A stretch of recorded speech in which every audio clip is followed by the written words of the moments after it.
My name is Harry. I'm from London. Meghan Markle here.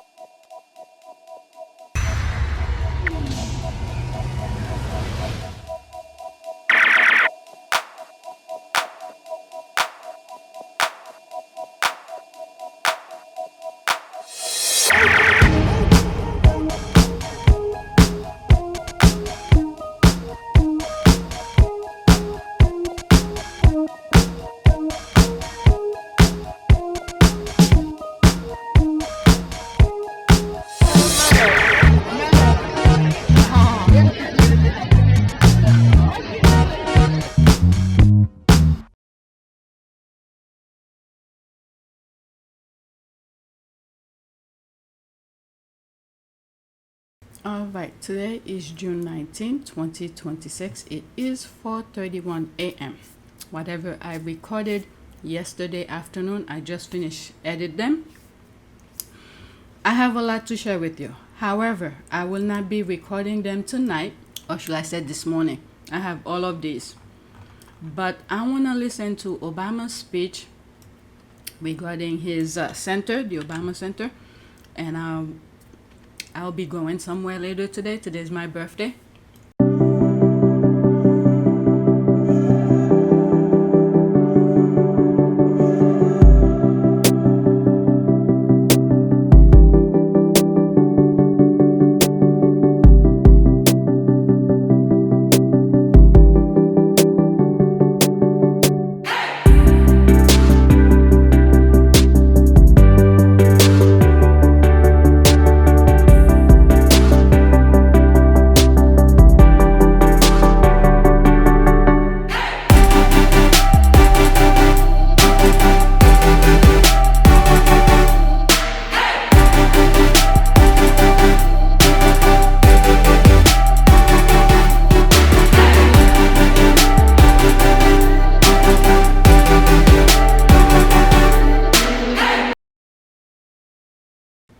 So I'm eating something as I'm recording. So I think I came across the speech, so I want to listen to it and I want to share it with you. All right, so let's go on X. Then out of nowhere, I started coughing. All right. Full speech. Obama used the opening of his presidential center to argue that America's democracy depends on institutions being loyal to Constitution rather than any individual leader. Among the principles he highlighted, independent judiciary, a free press, peaceful transfer of power, and a military and law enforcement apparatus that serves the American people, not any president or political party. The list itself was the message. Oh my God, I started coughing out of nowhere. It's 34 minutes plus. There will be screenshot, but listen to the audio. And now, from the shores of his youth to the city that rose with him, Chicago, please help me welcome President Barack Obama. Wait a second, was that his sister? No, maybe not. Never mind. Hello, Chicago. Sweet home, Chicago. Please have a seat. Thank you, Punihi, for that outstanding introduction. President and Mrs. Bush, President and Secretary Clinton, thank you for being with us today and for your devotion to our country. And President and Dr. Biden, thank you for your steadfast partnership for 8 years.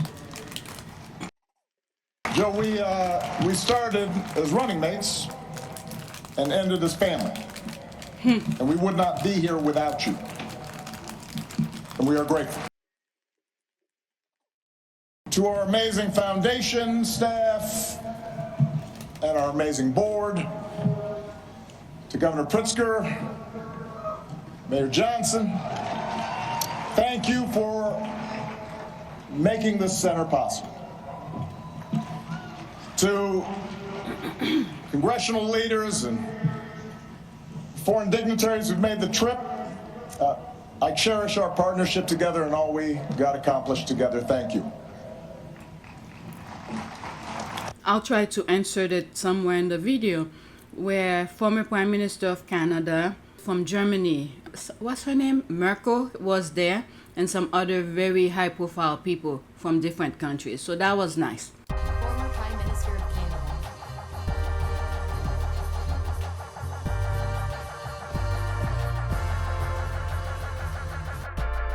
Her Excellency, Dr. Angela Merkel, former Chancellor of the Federal Republic of Germany.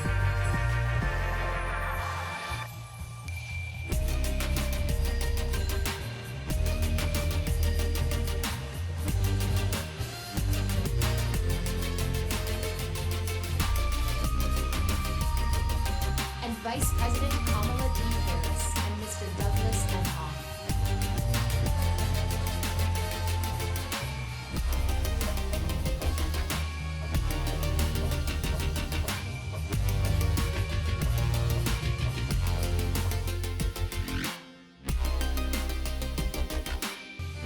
It is our honor to welcome President William Jefferson Clinton and Secretary Hillary Rodham Clinton.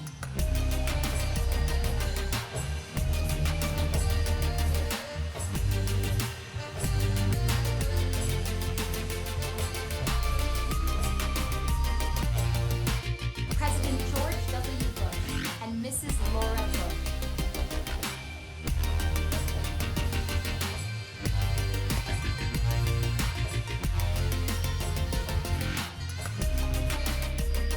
President Joe Biden and Dr. Joe Biden.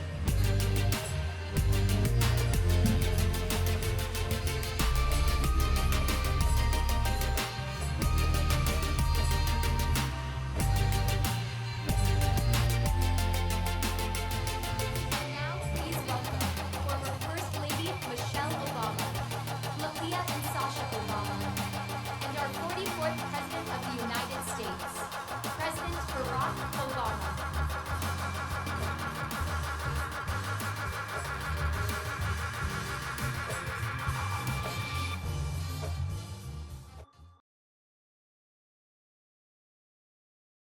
Let's continue. To Michelle, she did me wrong. She wouldn't let me see her speech. She knew she was gonna mess me up, and she did it anyway. But she's always made me better. And I could not be more grateful. And to Sasha and Malia, what can I say? You mean everything to me.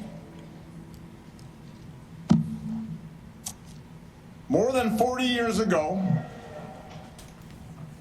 on a late summer afternoon in 1985, I arrived here in Chicago, entering the city through the very spot where this center now stands. Wow. I can still picture myself heading down what was then Cornell Drive in a janky used car that I'd bought in New York, with all my worldly possessions stuffed in the trunk and the back seat, so I really couldn't see out of the rear view mirror, and I was a safety hazard. And I was 23 years old. I'd just been hired by a group of churches on the South Side to help organize a part of the city that had been battered by steel plant closings and chronic neglect. And I didn't have much organizing experience. Didn't know anybody in Chicago. But I had been inspired by the civil rights movement, and I knew I wanted to make a difference. You know, as I'm listening to him here, let me open my crackers. I could always remove that sound. As I'm listening to President Obama talking about pretty much how he become about those other groups, especially the Asian, that guy who dare African American to boycott the Asian stores, especially him, specifically him. There are some Asians who understand the foundation of America, but this guy in particular and other immigrants who somehow felt like African Americans are beneath them, this kind of thing. All right, so let's continue. Although I wasn't sure exactly how I was going to do that, I was possessed with this abiding faith that if we could give people more of a say in the forces that govern their lives, if we could bridge some of the differences that drove us apart, then we could build an America where everyone counts and everyone has a fair shot and everyone belongs. Even a mixed-race kid with a weird backstory and a name nobody could pronounce.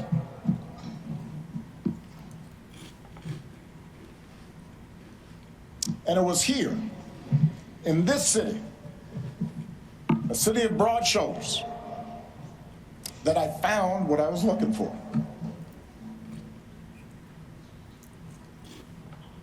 Day by day, block by block, I got to know the people who lived here, their hopes, their dreams, their tragedies and their triumphs. I witnessed their resilience in the face of hardship and the quiet heroism of a single mom raising her kids and sending them to college on a secretary's salary, or the priest electing to stay in the city and open his doors to at-risk youth, even as most of his flock had fled to the suburbs. I learned that leadership has less to do with titles or rank or chasing attention than with helping others find their voice, reaching their potential, and sitting around people's kitchen tables or on their back porches, spending time in church basements, in barbershops. I was reminded that everyone has a story to tell if you just care to listen. Sacred stories, full of courage and humor and grace. And that each of those stories in some way connected to my own. In other words, I found my purpose here, and I fortified my faith here, and I found my community here. Friendships that would last a lifetime. And I found a girl from the South Side who has been my greatest blessing. Michelle and I, our wedding reception was over at South Shore Cultural Center. You could walk from here. Our daughters were born right down the street. This is where we bought our first home. This is where our kids took their first steps. This is where I launched my candidacy for the Illinois State Senate over at the Ramada Inn on Lakeshore Drive, serving pretzels and soda, embarking on the path that ultimately and improbably led to this day. So, for me, this center could not be anyplace else. It's an expression of thanks, an acknowledgement that so much of what I hold most dear I owe to the people of this city and the people of these surrounding neighborhoods.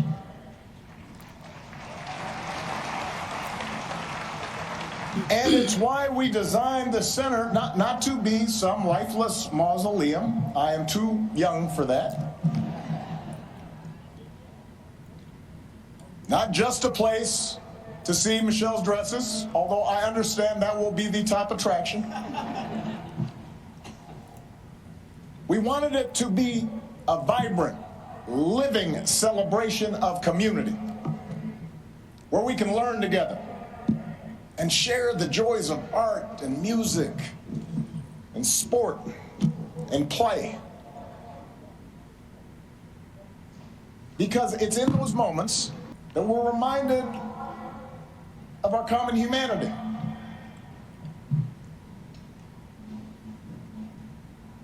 And strengthen the bonds of trust that not only make our lives richer, but make our democracy stronger. Now, we also wanted this center to be a celebration of the extraordinary public servants, many of whom are here today, that made this journey possible. Some of you helped get me elected. Some of you I had to talk into joining my administration. Some of you were seasoned veterans who helped show a rookie president the ropes. But a lot of you were younger than I was when I first drove into this city. And we're all a bit older now. Many of you have children of your own, even grandchildren. But the passage of time has only deepened my admiration for your talent and your dedication and your skill. It's only deepened my gratitude for how much you and your families sacrificed to make this country better. So when you visit this center today or in days to come, I hope you see yourselves and your hard work reflected in every exhibit. And I hope you take pride in what we accomplish together. You made that happen.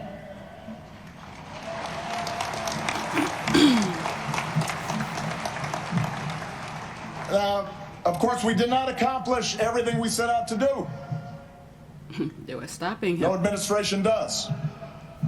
Some of the exhibits reflect unfinished business. In some cases, my own shortcomings and mistakes. In some cases, because, as a sign I kept on the Resolute desk read, hard things are hard. And that's especially true in a big, raucous, diverse, argumentative democracy like the United States of America. Everybody's got an opinion. And that means getting stuff done involves reconciling the demands of a couple of 100 million people. Democracy can be frustrating. It can be slow. It can be inefficient.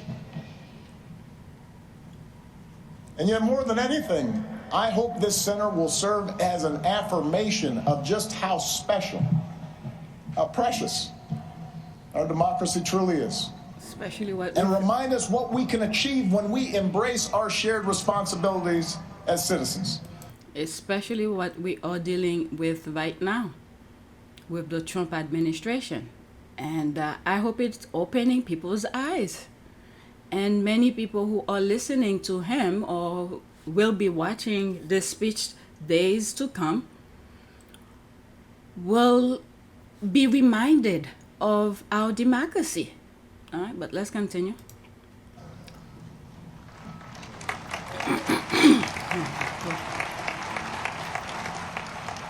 And since we're a few weeks away from America's 250th birthday, it is worth remembering just how radical the whole idea of self-government really was back in 1776.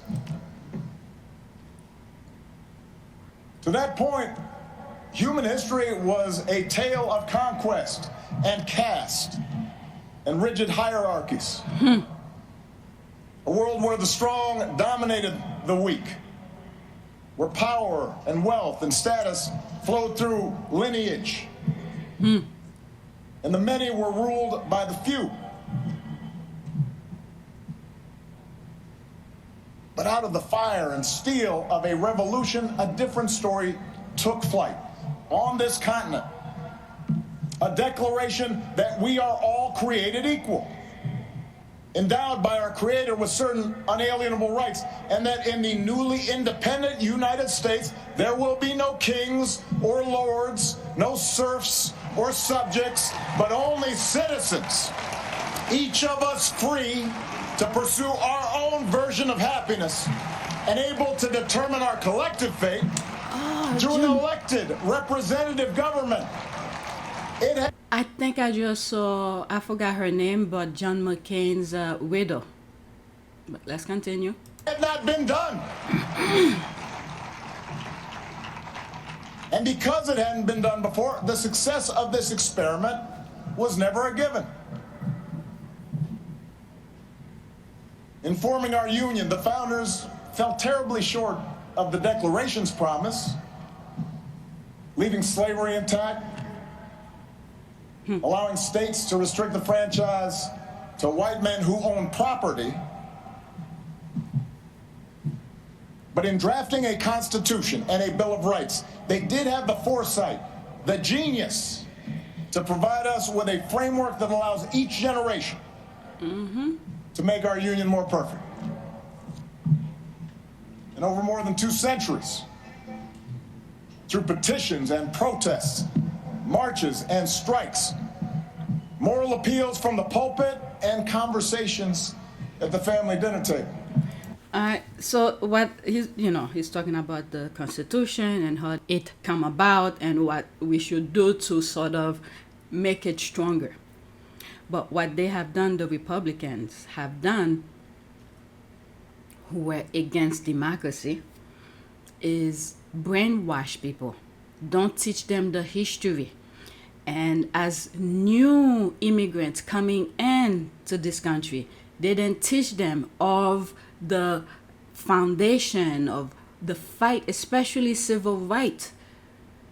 African Americans have fought to get us that freedom that made many of them wanted to come to the United States. So they didn't teach that.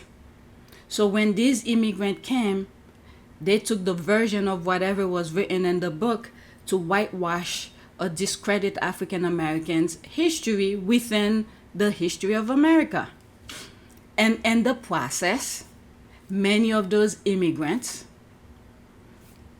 give up the right for the freedom they were pursuing, which is where we are now. And as I'm thinking about this, I'm hearing there's a lot of American, those who born white American, who's leaving the United States, going, let's say, Canada, going to Europe, whatnot. The mistake that America made, not teaching the history of America to the newcomers, those respective countries, Canada, any part of Europe where these Americans are coming, you need to teach them, the Americans, of your history, because whatever you guys possess that attract them to come to you, if they do the process of becoming, I don't know, citizen and be able to vote, I don't know the process of those countries. So what is happening to America right now might happen to your country as well. The teaching of your history need to be taught to any newcomers, immigrants that's coming to your shores.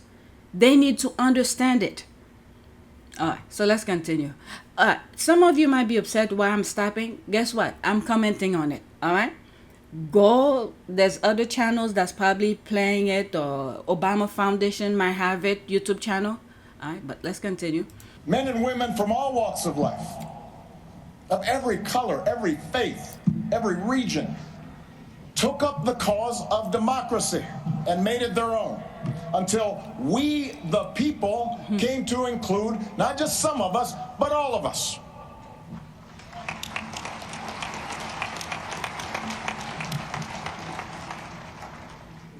And that's why the story we tell in this building begins not with Michelle's origins or my origins, but with our nation's, with the founding era print of the Declaration of Independence, and a pen and ink stand used by Frederick Douglass, Lincoln's Bible, and a pamphlet by Ida B. Wells, suffragist buttons, and a hard hat worn by FDR's Labor Secretary, Francis Perkins.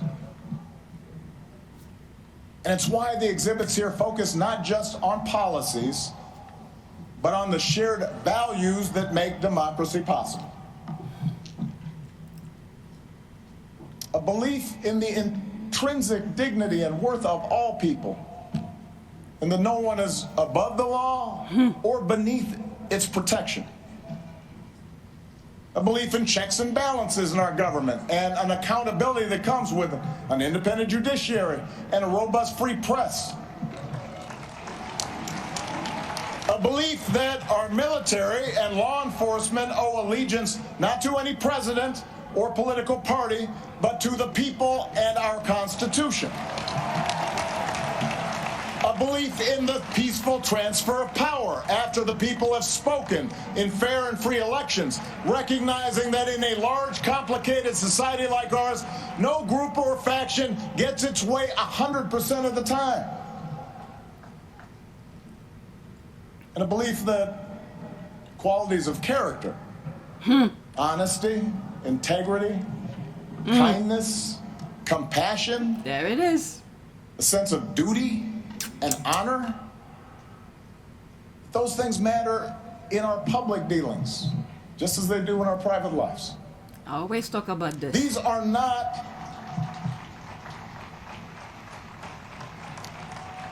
these are the values and traditions I believe in.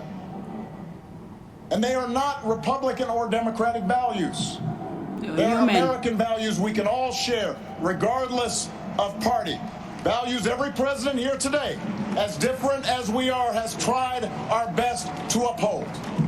Values that John McCain and Mitt Romney believed in no less than I did. It is our greatest inheritance. Yep, there she is. There she The is. story of America at its best, because it reflects a basic faith in the decency of our fellow citizens and the possibility that despite all of our differences, we can see each other and understand one another and make common cause together.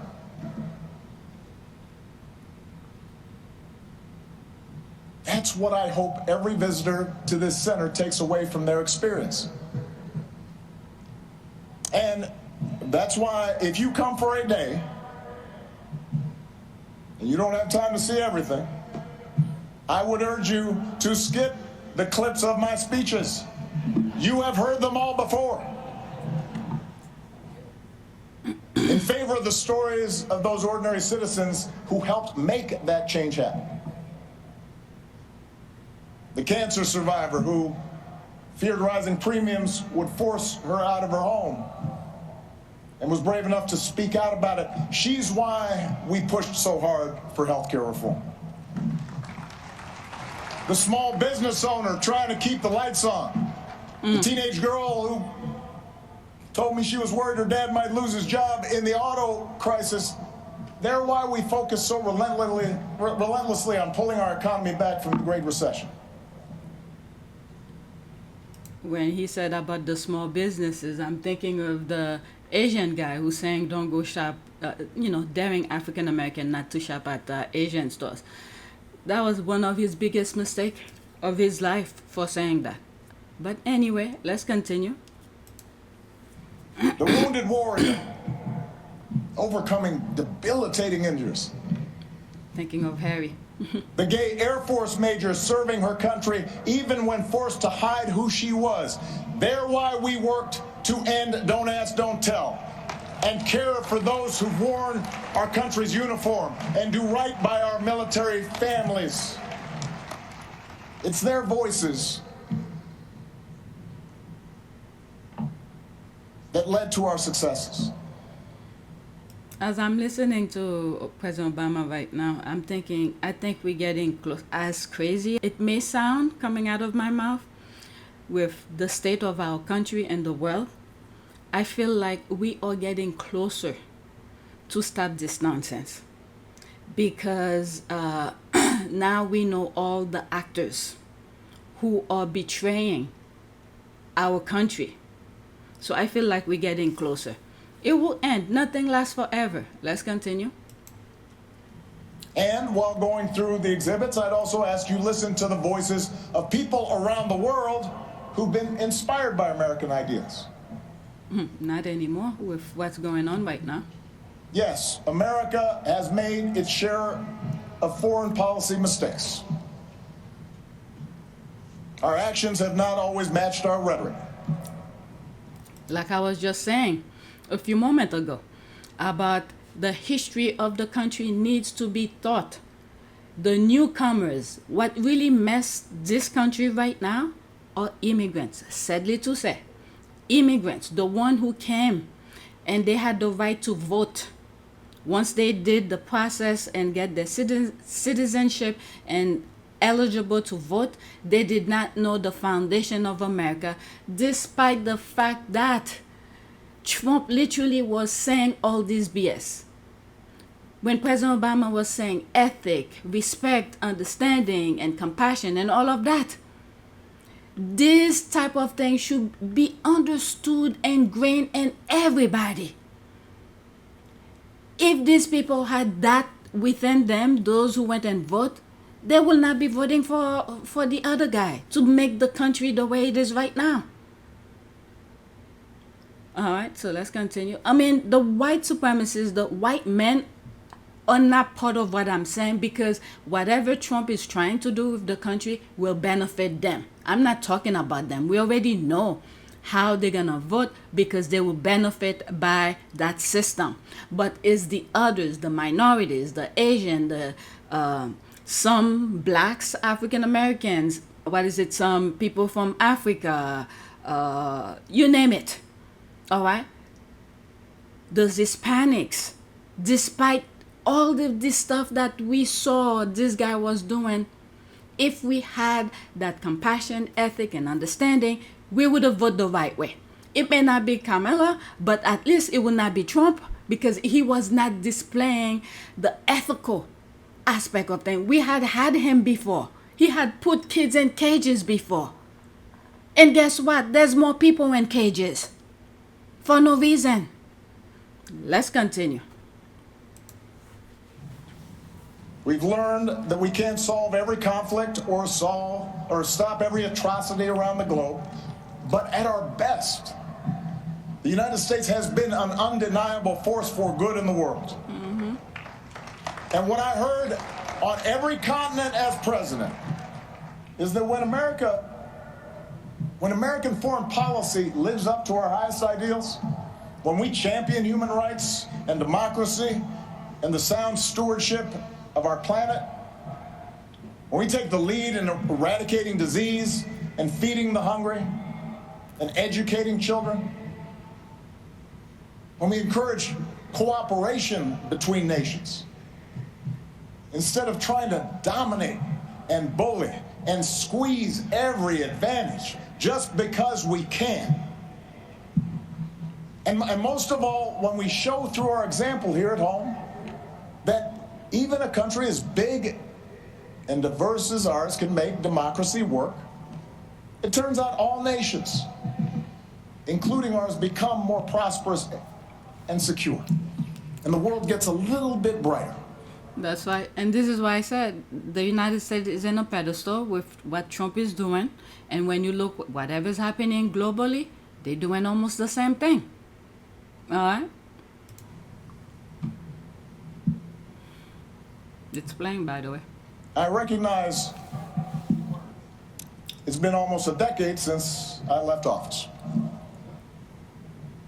In that time, we have lived through more war and a terrible pandemic, economic disruptions, mass protests, backlash against mass protests, political conflicts that have shaken the very foundation of our democracy.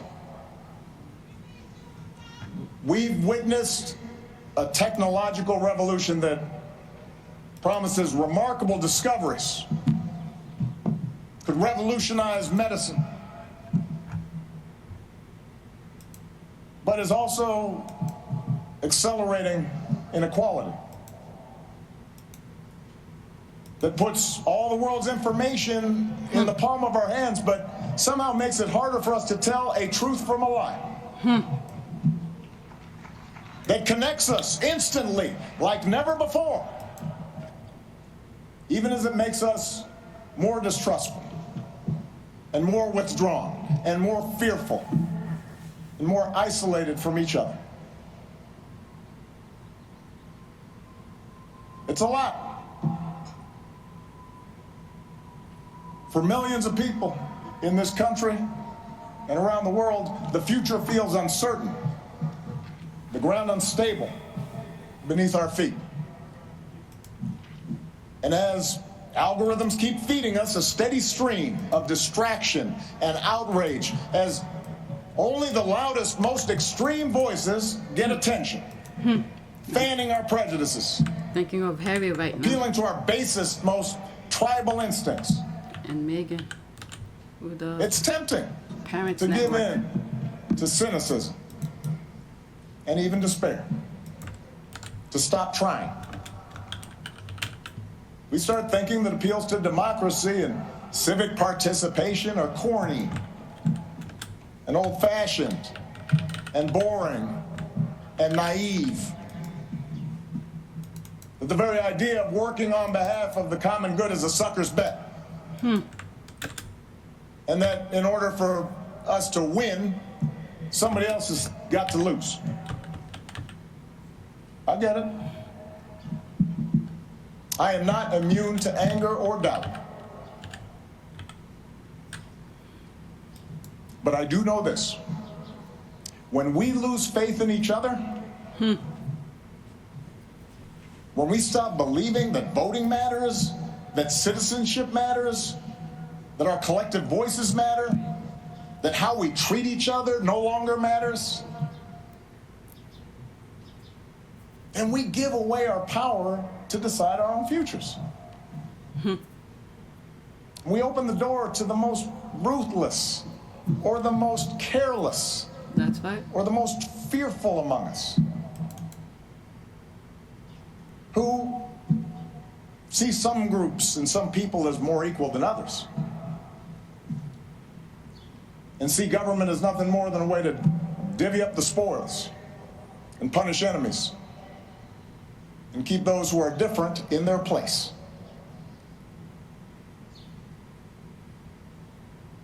I do not believe that is the story of America that prevails in the end.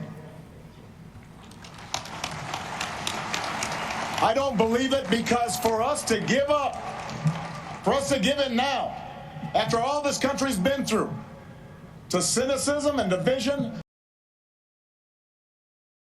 Video of the Israeli government holding a private convention here in the United States. One of the people in attendance at this secret meeting was Judith Varnai Shorer. She's a former Israeli consul general who was operating out of Atlanta. She was one of the main people saying that the biggest problem that they had was young black people in the United States. But don't worry, they've got some black leaders on the payroll. The major problem of Israel is with the young generation of the black community. To cynicism and division would be a betrayal of our founding ideas, That is true. a betrayal of our faith. And I remain convinced that the overwhelming majority of Americans feel the same way. That as unsettled as we are, people aren't looking for perpetual anger and division. They are looking for fairness and common sense and mutual respect. That's it. That deep in our gut, we want to find a way to turn towards each other again, not further away. People need to be reminded of that over and over again.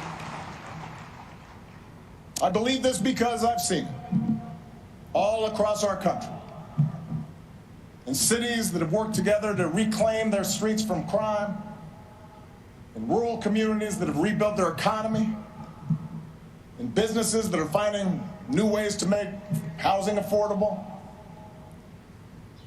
in those ordinary people in the Twin Cities who brave frigid temperatures, risk their own safety, standing shoulder to shoulder to look out for their neighbors and sometimes look out for strangers because they knew that was the right thing to do. I've seen it.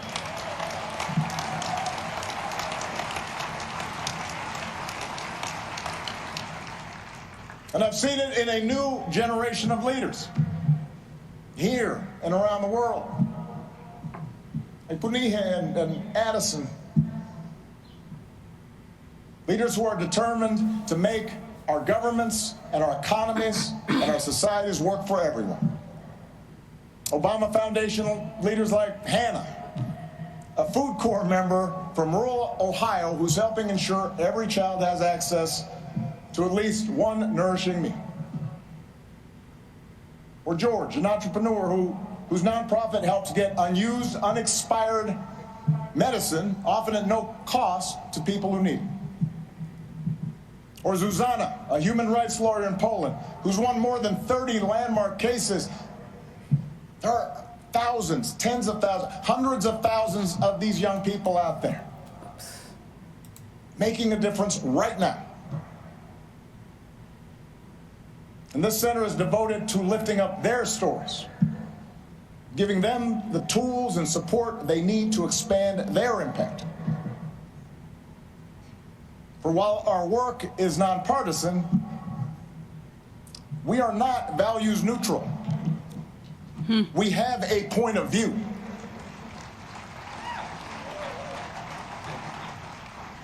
The exhibits in the center are not meant to evoke nostalgia for some gauzy bygone era. Then you stand some still. unattainable past that we can dream about and say, oh, we miss you, Barack. Need to move forward. They're meant to inspire. They're meant to remind us of who we can be. That's right.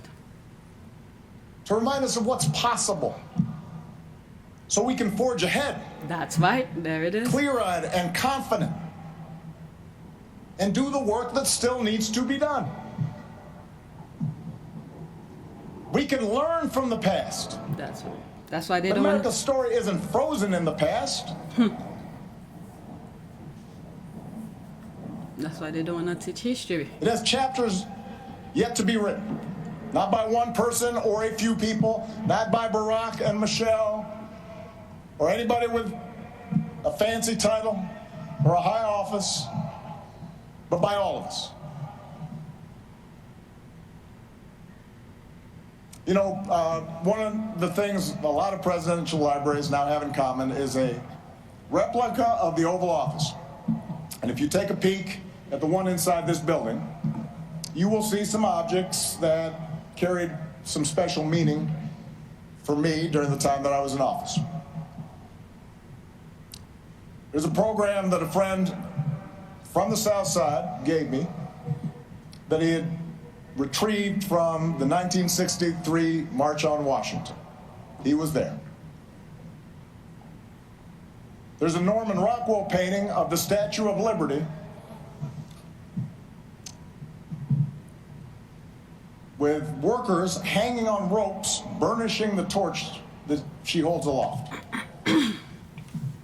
And on the rug, you'll read words from some of America's greatest leaders, including a quote that inspired that arch that you see right there at the south end of the plaza by Martin Puryear.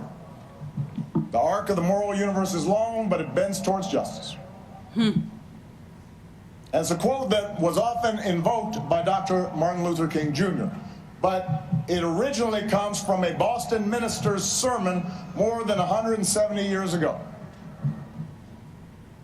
And at the time, the abolitionist cause seemed lost. The Compromise of 1850 had made harboring fugitive slaves a crime under federal law, even in those states that had abolished slavery. And in a case that garnered national attention, a young fugitive in Boston had been seized and tried and marched to the wharf by hundreds of armed officers, where he was summarily put on a ship bound for the South, where he would remain in shackles and chains. And it was a moment of profound uncertainty and despair. A moment the minister called darker than any New England had witnessed. We do not see, Reverend Theodore Parker observed, that justice is always done on earth. Many a knave is rich, sleek, and honored, while the just man is poor, hated, and in torment. I do not pretend, the preacher said, to understand the moral universe. The arc is a long one. My eye reaches but little ways. I cannot calculate the curve and complete the figure by the experience of sight. I can divine it by conscience. But from what I see, I am sure it bends towards justice. The good Reverend was under no illusions about the perils and obstacles facing the abolitionist cause.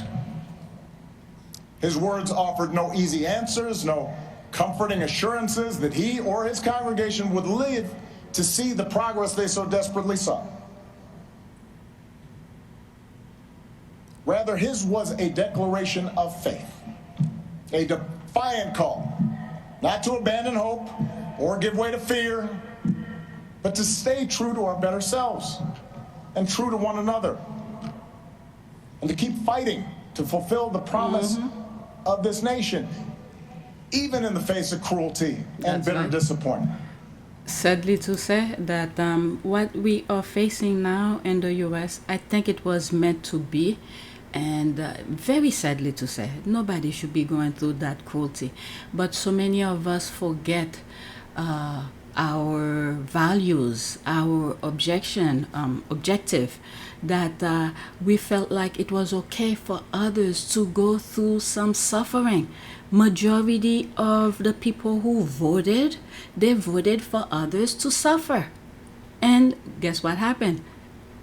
We all are suffering. Okay, so our goal and values have been misguided.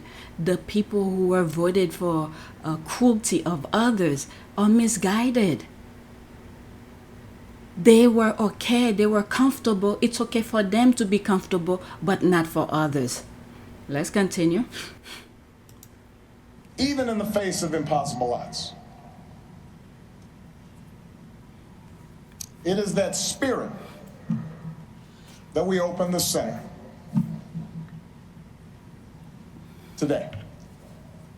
The same spirit that so many of you showed all those years ago.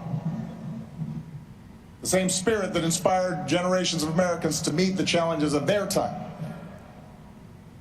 The same spirit that is alive and well here on the south side of Chicago. Same spirit that will see America and the world through its present trials. There's a new generation out there, ready to write the next chapter of our story.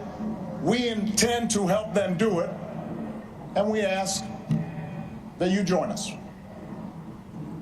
Thank you. God bless you. God bless the United States of America.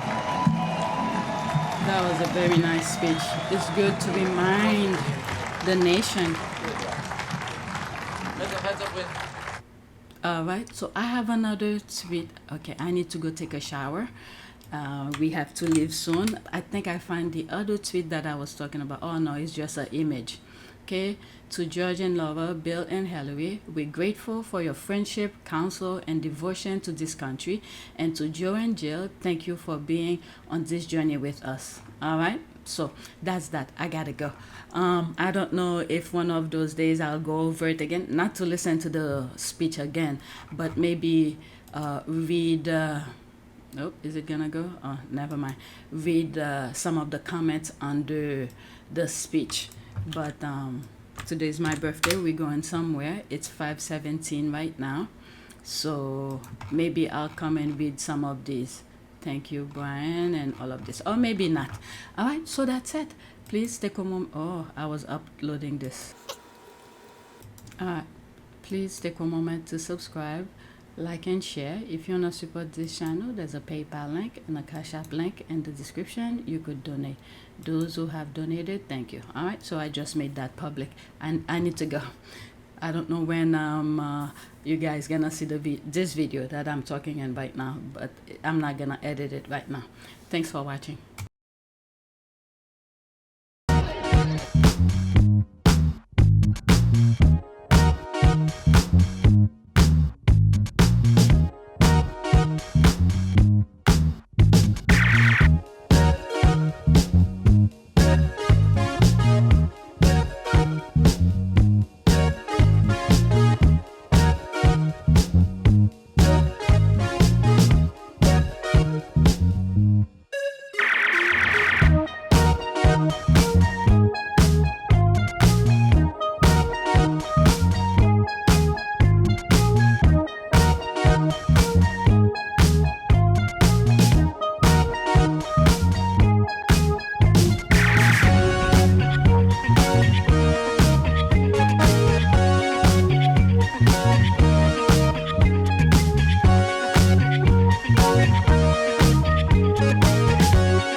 It is a great privilege to be with all of you today.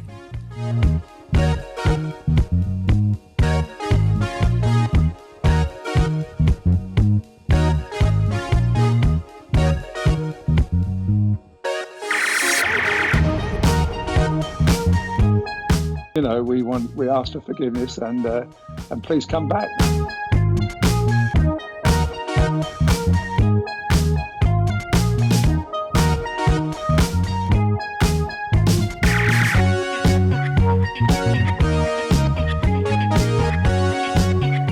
As you saw me find the love and happiness that I'd hoped for all my life.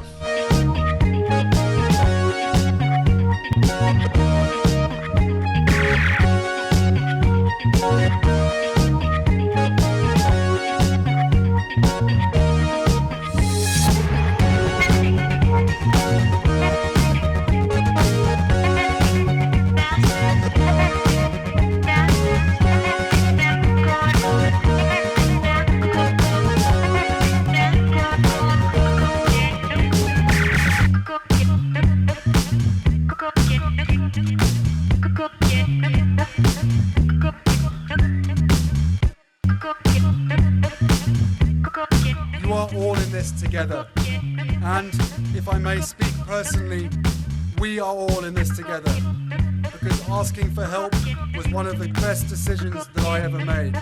You will be continually amazed how life changes for the better.